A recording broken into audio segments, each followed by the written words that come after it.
નમસ્કાર, જય માતાજી, જય શ્રી કૃષ્ણ. મિત્રો, આજે અમે મગરકુઈ ગામમાં આવ્યા છીએ, જે તાપી જિલ્લાનું વ્યારા તાલુકામાં આવેલ છે. અને ત્યાં અમે 2 બાળકો અને એક બા વિશે અમને માહિતી મળેલી હતી.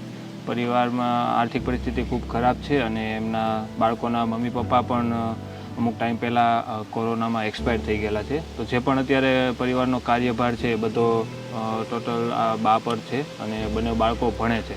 તો આપણે એમની સાથે વાતચીત કરીએ, એમની પરિસ્થિતિ જાણીએ, શું તકલીફ છે અને શું જરૂરિયાત છે. આપણાથી જે પણ થઈ શકે પૂરી કરવાની આપણે કોશિશ કરીએ. તો બા, મારું નામ પંકજભાઈ છે. તમારું નામ શું છે? લલતા.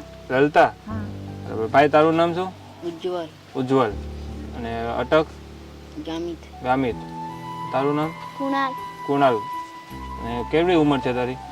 13 વર્ષ. ભણે છો? કેટલામું ભણે? 8મામાં. અને તું?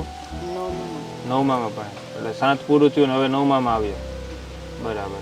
તો મમ્મી પપ્પા અત્યારે નથી? શું થયું હતું? માંદા પડી ગયા? કેટલો સમય થયો? 2 વર્ષ માંદા પડી રહ્યા. 2 વર્ષ માંદા રહ્યા અને પછી એક્સપાયર થઈ ગયા. પછી મરી ગયા.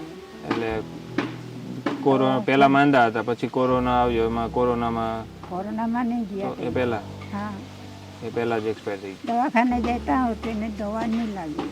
બરાબર. દવાખાને જતા પણ દવા નહોતી થતી. હા. સુવાનું અહીંયા કે ત્યાં?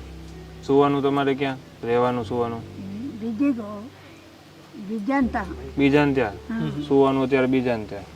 અમે એમનું ઘર જોઈને આવેલા છીએ. આની પહેલા ત્યાં જ ગયા હતા. ઘર ટોટલ સર્જરિત હાલતમાં છે એવું કહી શકાય. કે કોઈ 5 ફૂટની હાઇટવાળો વ્યક્તિ જાય તો પણ ઉપર અડી જાય અને એક સાઈડથી એક દિવાલ પણ ટોટલ પડી ગયેલી છે. તો એ ઘર તમારું કઈ રીતે પડી ગયું બા? અમે જઈએ ચોમામાં તો પાણી આમ તો એને તમે વાદળો ને એનો ને આ બધા ઝાડા બહુ વારો જાય તમે પડી ગયો ચોમાસામાં વરસાદના લીધે. જઈએ ચોમાએ વળવાનો આગાડી. એટલે 1 વર્ષથી તમે બહાર બીજાના ઘરે સુવો છો? હા. એ ઘર તૂટી ગયું એટલે. તો અત્યારે હવે શું જરૂર છે? પાછા આવી એકલી જ નહીં પાછા રહી. હવે અત્યારે તમારે શું જરૂર છે? અત્યારે અમે પાછા કીધું તો જાનમાં સુવા બીજાને ત્યાં જવું પડે, ના જવું પડે એવું આપણે કરવું. એટલે જે ઘર જે છે ત્યાં આપણે નવું ઘર બનાવીએ એમ. બનાવવા જ પડે ને આપણે. અહીંયા આપણે ઘર બની જાય તો બાળકોને બંનેને પાછું અહીંયા આવી જવાનું છે કે ત્યાં રહેવાનું?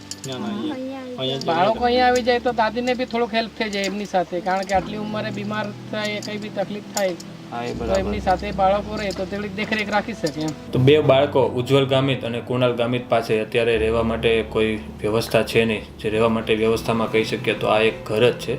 સર્જરી જે હાલત થઈ ગઈ છે ઘરની, ગમે ત્યારે પડી શકે એવી પરિસ્થિતિ છે. તો અત્યારે એ લોકો આ ઘરમાં રહેતા નથી. બંને બાળકો અત્યારે એમના માસીને ત્યાં રહે છે અને બહાર દિવસે આ ઘરે રહે છે અને રાતે કોઈના પણ ગામમાં કોઈના પણ ઘરે રાતવાસો કરે છે. હાલમાં એ લોકોની મેઇન જરૂરિયાત છે રહેવા માટે મકાન અને સાથે જમવા માટે અનાજ પાણીની. તો અમારું ગ્રુપ HRK હેલ્પ સુરત થકી આજે એમના માટે આપણે નાનકડી એવી પહેલ કરીએ અને એમના માટે એક સાદું સલામત રહેવા માટે જે 3 વ્યક્તિ આરામથી રહી શકે એવું આપણે ઘર એમની જે જગ્યા છે ત્યાં જ બનાવી આપીએ. અને તમારા દરેક ગ્રુપમાં વિડીયોને શેર કરજો. આવનારા સમયમાં આના પછીના વિડીયોમાં અમે એમના માટે જે પણ મકાન આપણે બનાવીએ છીએ એ મકાન અમે તમને બતાવીશું. મળીએ છીએ આના પછીના વિડીયોમાં. જય હિન્દ, જય ભારત.